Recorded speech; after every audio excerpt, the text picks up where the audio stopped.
Hi there, my name's Christina Weber and I run a company called Christian Biz Owners on Fire.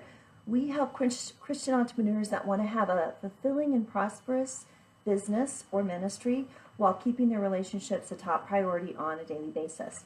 So today we're going to talk about the 3 reasons and consequences to raise your vibe for your business and life. There's my kitty cat. And first of all, I want to talk about what is a vibe. And before I even go into this, I will let you know I got into a little bit of a dialogue with some people on my list, mainly just one person, about believing in energy and vibe and all of this, that somehow it's new age and unchristian. And I just want to kind of lay out where I'm at on that. And this person and I had to just agree to disagree. And that is that I believe that science and faith, there's not a conflict. But I do think there are lots of things out there that maybe the secular world has figured out that science hasn't caught up with data or research, or maybe is mainstream in the church's discussion and dialogue, that are still truth. They're still part of the truth of God's creation. And one of those things, in my opinion, is energy and vibration.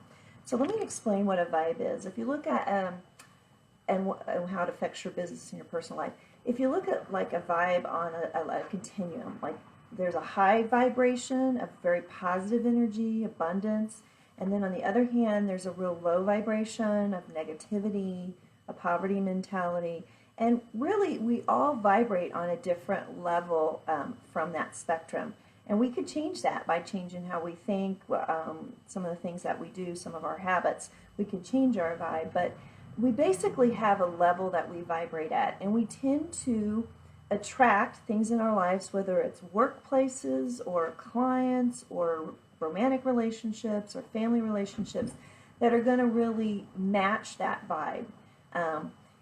When you're growing your business, one of the things you naturally do is you improve your vibe, you raise your vibration, and there's going to be some effects of that.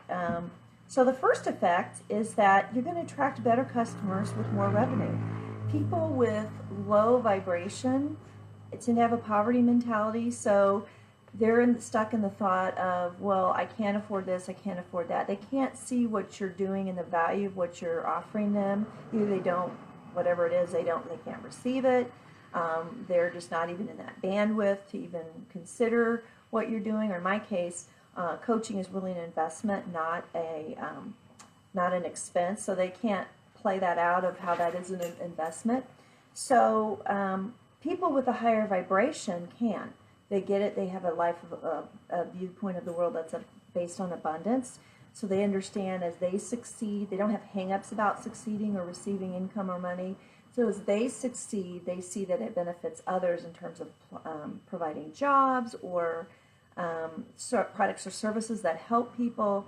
So those, as your vibration raises, you're going to attract those kinds of people into your business, which is going to make it more profitable.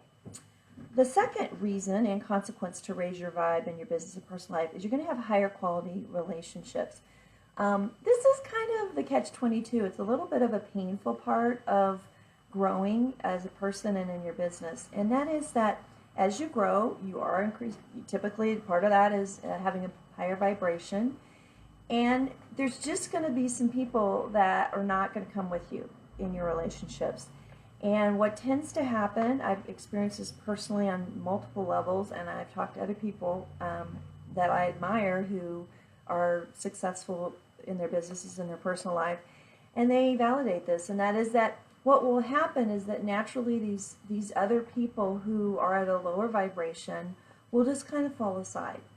Because the deal is, when you grow, people are going to be faced with some uncomfortable feelings, especially in your faith. If you're growing in your faith and you're doing things that are courageous, that are in sync with God's will for your life, that involve sacrifice, a lot of times that brings out a discomfort in other people. If there are areas in their life that they aren't really willing to let God have, they want to stay at a lower vibration, they're comfortable where they're at, they don't want to change, and it becomes a conflict. So there's really a couple options. One is that person is going to need to be willing to grow and change. You're going to need to lower your vibration to be able to kind of hang out with that person and have a relationship that's going to be maintained, or you're going to move on. And it's a lot of times what I have found is those people will actually remove themselves from your life. You don't even really have to do it. The thing you have to do is continue to grow, to continue to be authentically you, and continue to strive to do God's will. And people who are unwilling to grow and unwilling to raise their vibration or really stretch themselves to be a better person will just remove themselves from your life. And it's painful in a sense, but the cool thing is people who are willing to grow, are wanting abundance, will come into your life. And they will be attracted to you, whether it's clients and also romantic relationships or just friendships. It can also, you can have an effect on your relationships where you challenge other people to take a step up in whatever area. It may not be the same area you're growing in, but you challenge other people to grow. And the third benefit, a reason and consequence to raise your vibe, is to grow to God's potential and out of your comfort zone. There's a kind of a saying in Alcoholics Anonymous that a lot of us want to just be comfortable with our character defects and just stay at a certain level that, they're not so bad that it's not causing us major problems, but it's not good. But we know God's really calling us to be higher, and that's kind of a pivotal turning point in the life of a Christian, and that is when you surrender completely. You're not just saying, hey, I'm going to go enough in this walk to where I feel comfortable and where I like my life, but you're willing to give everything to God and say, look, you take me where you want to go. And the cool thing, it ends up being a really neat experience, but it's not without having to say some goodbyes, without some sacrifices, without some discomfort to get to that level and to really let God transform you to the vision He has, not just where you're comfortable or where you would like to stop now. And so those are the three reasons and consequences to raise your vibe, and that's what I help people do. I help people, I strive personally to have a high vibration and maintain that and grow that all the time. And I really attract people who want that same thing too. And if you're that kind of person, I would love to explore working together. And you're welcome to do that by going to have a conversation with me at talkwithchristina.com. That's talkwithchristina.com. Take care.